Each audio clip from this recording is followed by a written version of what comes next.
Dāmas un kungi, dārgie skatītāji, esiet sveicināti. Prieks, ka esat pieslēgušies jaunākajai Kurš tā dara epizodei. Šis ir Radio Tev YouTube kanāla viens no krutākajiem raidījumiem pilnīgi noteikti, un šī ir Ilze Dobele. Un šis ir Lauris Zalāns. Jā. Tu vari paskatīties. Es jau varu pagriezties? Tu kamerā.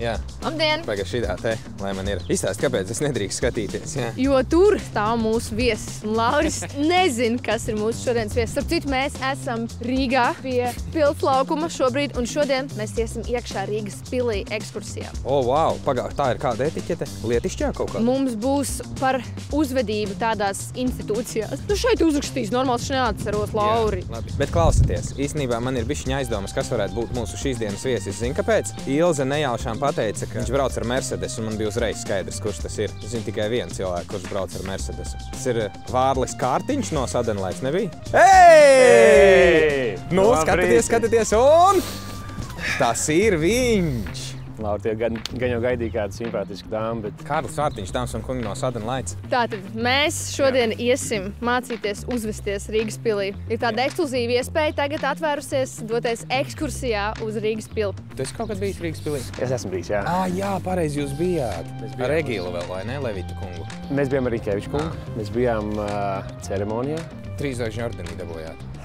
Nē, pagaidām vēl nē, bet mēs bijām Latvijas lepnumā. Nu labi. Cerams, ka lepnums... Ka mēs nesakrausim savu lepnumu. Precīzi, jā. Mēs Mēs jau kavējam. Ejam.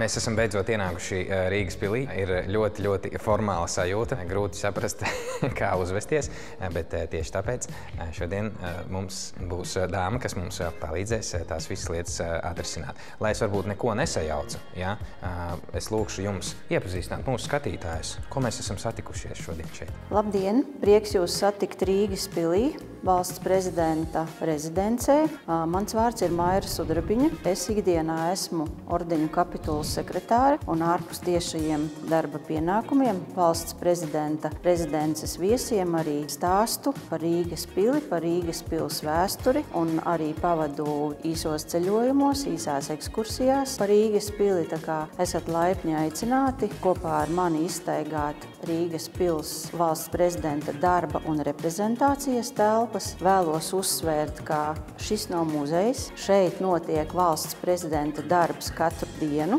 Tā teikt, īstā dzīve. Rīgas pils ir gandrīz 700 gadu ilgu vēsturi. Tās pamatakmens ir likts 1330. gada 15.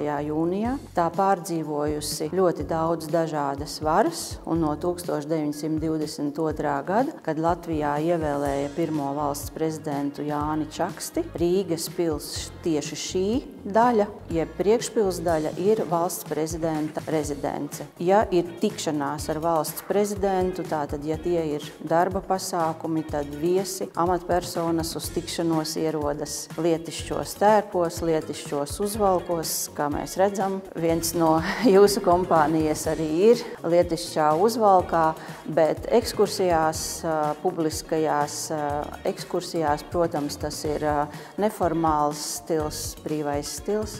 Tā kā laipni aicināti dosimies kopā ar mani apskatīt šīs vēsturiskās darba un reprezentācijas telpas Rīgas pilī. Paldies! Ir kaut kāds speciāls gājiens, kā iet vai nē? Nu, es nezinu. Es tikai tā. Es nekad neesmu bijis tik formālā vietā, varbūt. Nē, jūs varat justies pilnīgi brīvi, jo jūs esat tātad viesi, kas ir ieradušies Rīgas pilī, apskatīties Rīgas pils, tātad darba un reprezentācijas telpas. Tā kā laipni lūdzu dosimies. Tagad tu viņai pajautā jautājumu, viņa pasties tā kā stulbenes. Jā, sakiet lūdzu, vai prezidenta kungs nekad nejūtas vientuļš šeit, tāpēc, ka visu laiku ir kāds vēl uz vietas, vai ne? Ir cilvēki. Protams, vienmēr šeit ar prezidentu ir valsts prezidenta apsardzes dienesta darbinieki, un vienmēr ar valsts prezidentu kopā ir arī valsts prezidenta institūcijas, valsts prezidenta kancelējas darbinieki. Nu jā, vienmēr ir ar ko parunāt. Jā. Vajag. Jā. Esam ienākuši Rīgas pils priekšpils daļas 2. stāvā, telpā ar nosaukumu Rīgas istaba. Katrai telpai ir savs nosaukums un katra telpa izpilda arī noteiktu funkciju. Tātad šī telpa ir domāta viesu sagaidīšanai. Šajā telpā, ja ir lielas tikšanās ar augstām amatpersonām, augstiem ārvalstu viesiem, notiek fotografēšanās pie valstu karogiem. Mēs tagad no šīs telpas tālāk iziesim cauri vismazākajai Rīgas pils reprezentācijas telpai. Tā ir Dorotejas istaba, nosaukta par godu Kurzemes hercogienei Dorotejai.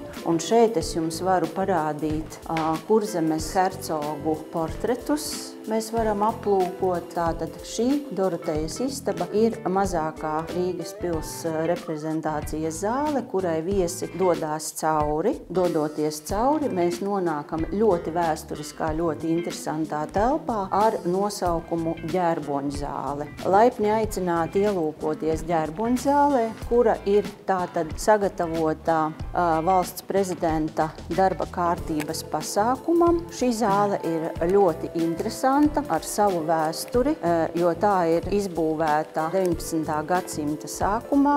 Vēlāk tā ir bijusi mūsu pirmā valsts prezidenta Jāņa Čakstes darbistaba un arī lielā viesistaba, kur vienlaicīgi ir norisinājies gan darbs, gan dzīvojusi un uzturējusies prezidenta Jāņa Čakstes ģimene, jo viņš ir vienīgais no mūsu valsts prezidentiem, kurš ar visu ģimeni šeit arī dzīvoja Rīgas pilī, šeit arī strādāja šajā telpā.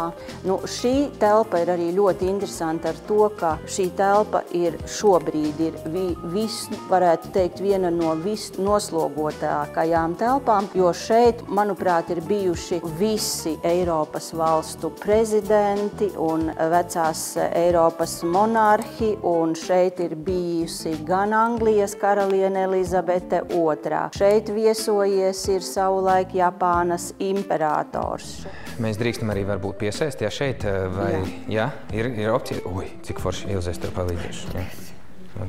Iespējams, uz šī krēsla ir sēdējis princis Čārls. Iespējams. Sakiet, lūdzu, kas varētu tagad notikt, kā mums būtu jāuzvedas, ja gadījumā ienāk prezidenta kungs? Pirmkārt, ja telpā ienāk valsts prezidents, tad visiem ir jāpieceļas kājās. Mēs tā parādām godu valsts prezidentam. Visos pasākumos, kad ar valsts prezidenta tātad dalību, visi sagaida vispirms valsts prezidentu, ienākot darba telpā, adjutanta pavadībā. Tad prezidentkungs sasveicinās ar atnākušajiem tikšanās dalībniekiem, un tad visi ieņem vietas pie sarunu galda. Un vēl viena tāda ļoti interesanta lieta, ka katrā telpā, kur norisinās pasākums ar valsts prezidenta dalību, ir Latvijas valsts karogs un ir valsts prezidenta karogs, jeb prezidenta standarts. Ja gadās kādreiz satikt valsts prezidentu, tad pirmais, protams, kā mēs mākam visi labi pieklājīgi uzvesties, mēs sakam labdien, un prezidents sniedz roku un vienmēr sarokojas arī ar visiem viesiem, tātad labdien, un prezidents sniedz roku, jo roku pirmā sniedz, protams, augstākā valsts amatpersona, un jūs atbildat valsts prezidenta rokas spiedienam, un tad prezidents jūs aicinās apsēsties pie sarunu galda. Par etiķeti arī runājot, ļoti svarīgi, protams, ir cieņpilnām sarunām. Arī, protams, mobilajā telefonā izslēgt skaņu. Vai ne? Tieši tāpat, kā mēs ejam uz citiem publiskiem pasākumiem, uz teātri vai uz koncertu, lai netraucētu pārējiem, tāpat arī uz šīm tikšanām ir jāizslēdz telefonā skaņa. Jūs esat gatavi? Jā, mēs jā. Tu tikai saņemies, jā, dari visu pareizi. Dāmas un kungi, dārgie skatītāji, mēs sagaidām Latvijas valsts prezidentu Kārli Vārtiņu šajā gadījumā.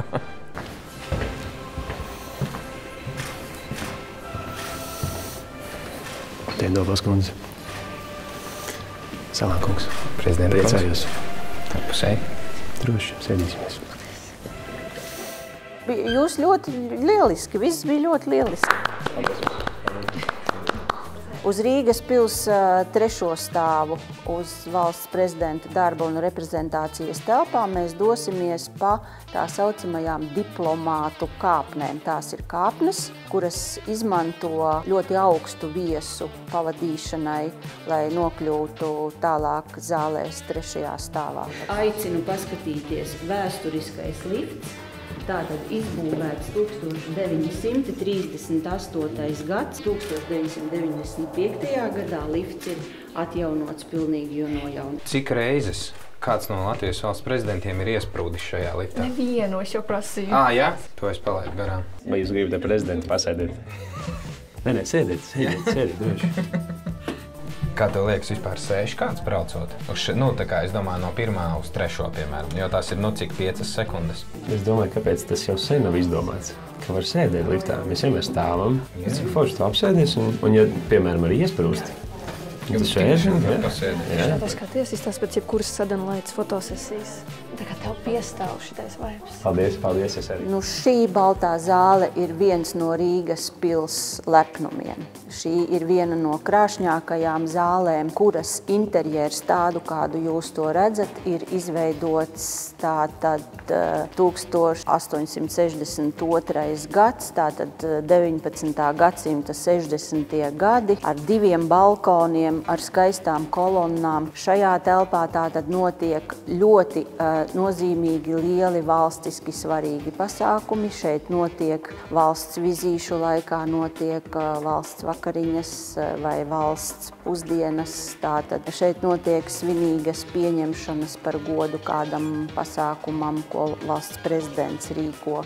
Ja pasākums norisināsies šajā skaistajā, greznajā, baltajā zālē, viesiem tiek arī izsūtīti ielūgumi, un tad ielūgumos arī tiek norādīts, kādā tērpā ir jāierodas uz pasākumu vakarā, vai tas būs smokings, piemēram, un dāmām vakarkleita, vai tas būs tumšs uzvalks, un attiecīgi dāmām vakarkleita. Tas viss ir parasti viesiem zināms, uz kādu pasākumu viņi tiek aicināti un cikos ir jāierodas, jo uz pasākumiem ir vienmēr arī jāierodas laicīgi, iepriekš. Tās ir, ielūgumā būs rakstīts, ka pasākuma sākums ir 18:00, tad ielūgumā būs arī norādīts, ka viesu ierašanās līdz 17:45. Kas notiek, ja nokavē? Ja nokavē, tad pasākums sāksies droši vien, kad viesis tā nevarēs brīvi ienākt pasākuma laikā. Tad tās ir kaut kādas atsevišķas, retas, kādas individuālas situācijas, kā tas tiks risināts. Pēc valsts prezidentam ir valsts prezidenta protokols, kur darbinieki ir atbildīgi, lai visi ierastos laicīgi.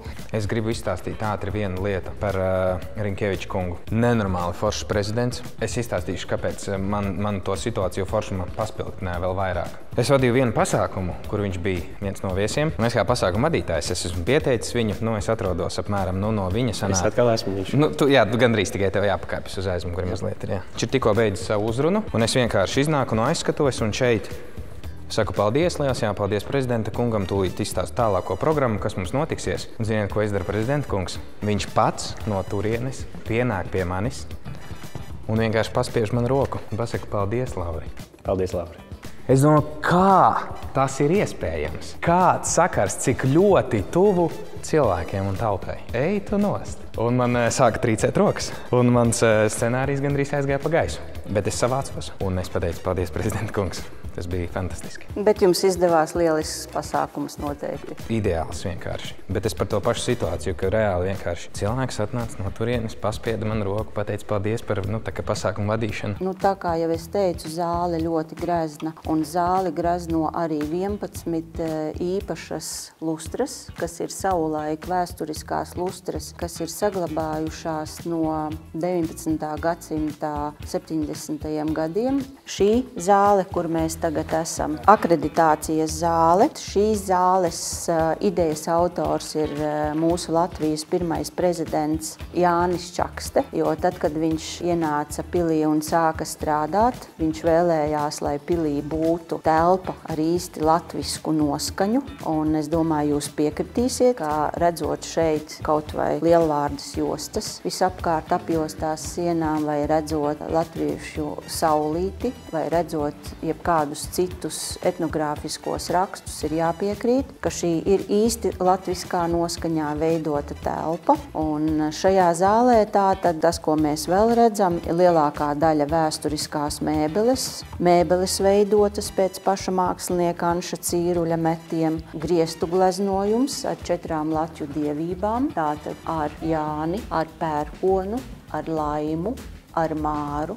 Šobrīd mēs stāvam uz ļoti liela, ļoti skaista paklāja, kurš ir darināts pēc vēsturiskā paklāja, tātad melnbaltas fotogrāfijas. Šis ir ļoti unikāls veikums. Cik bieži tīra paklāja? Katru dienu. Nopietni? Jā. Wow! Arī tad, kad neiet te neviens? Jā, jo visas telpas katru dienu tiek uzkoptas. Cik ir telpu vispār? Tie ir vairāki 10 noteikti. Šīs lielās reprezentācijas zāles, tātad tieši valsts prezidenta darba un reprezentācijas telpas, tie ir apmēram 10 000 kvadrātmetru.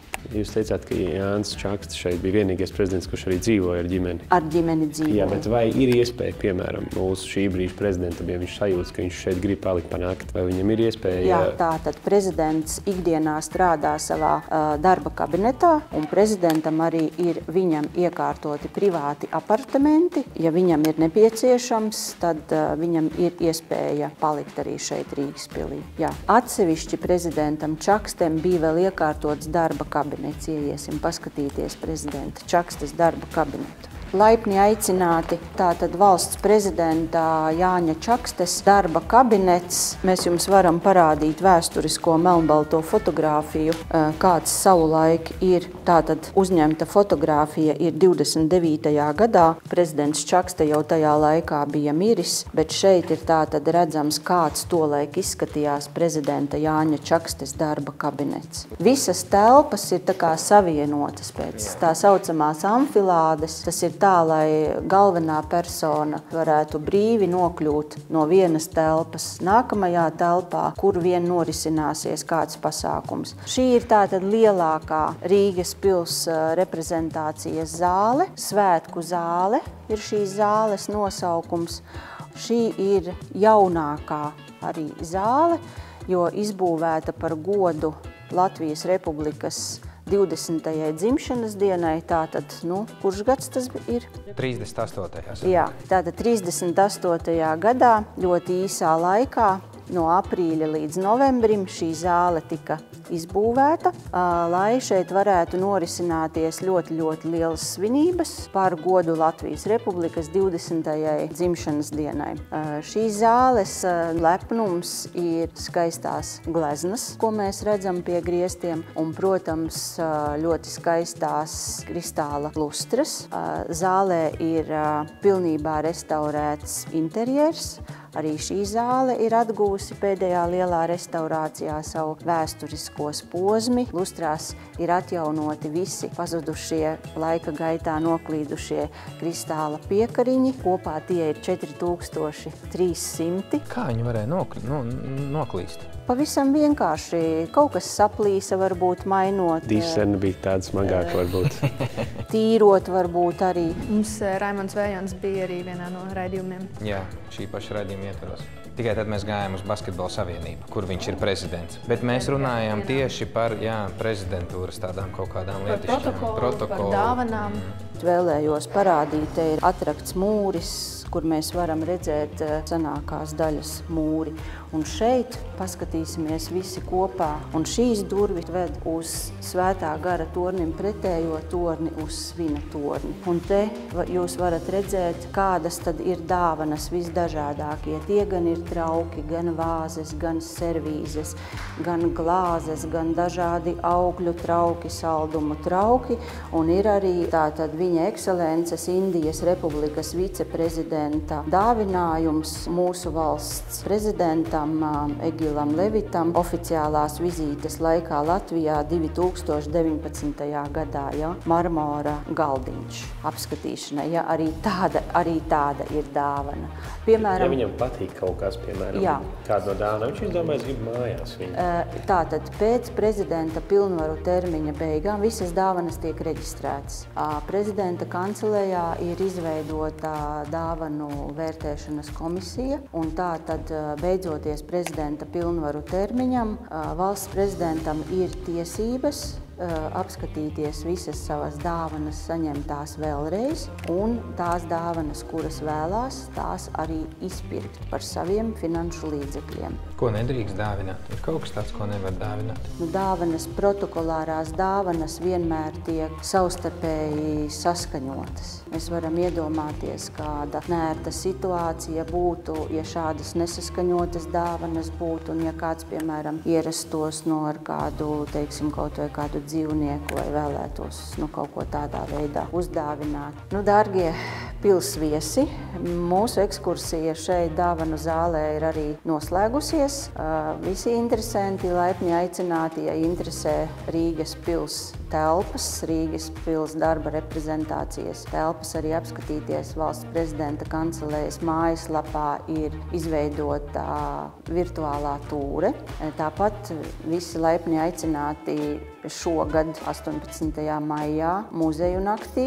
Rīgas pils būs atvērta jau no 15. Varēs apskatīties arī šīs skaistās reprezentācijas telpas. Un, protams, interesantiem, kuri vēlas pieteikties vai no individuālās ekskursijās vai grupu ekskursijās, arī ir iespēja pieteikties valsts prezidenta mājaslapā, atverot virsrakstiņu apmeklē Rīgas pili vai sūtot speciālu pieteikumu, e-pastu, un visa informācija ir mājaslapā, valsts prezidenta kancelējas mājaslapā. Sirsnīgs paldies jums šodien par kopā būšanu. Ļoti ceru, ka šī informācija jums noderēs jūsu darbā. Paldies jums! Paldies, ka uzņēmāt. Ļoti forši un ļoti izzinoši un ļoti vērtīgi. Paldies, Ilze, tev, ka tu atvedi mūsu šejieni. Tā bija Ilzes ideja. Jā, un paldies mūsu šīs dienas viesim, Kārlim Martam. Paldies jums par šo iespēju. Paldies. Ļoti forši. Paldies jums. Jā, paldies par tikšanos. Paldies, ka jūs skatījāties šo epizodi. Ierakstiet komentārā, cik vārdus es pateicu visu raidījumu laikā. Un tiekamies nākošajās Kurš tā dara epizodēs. Čau, paldies.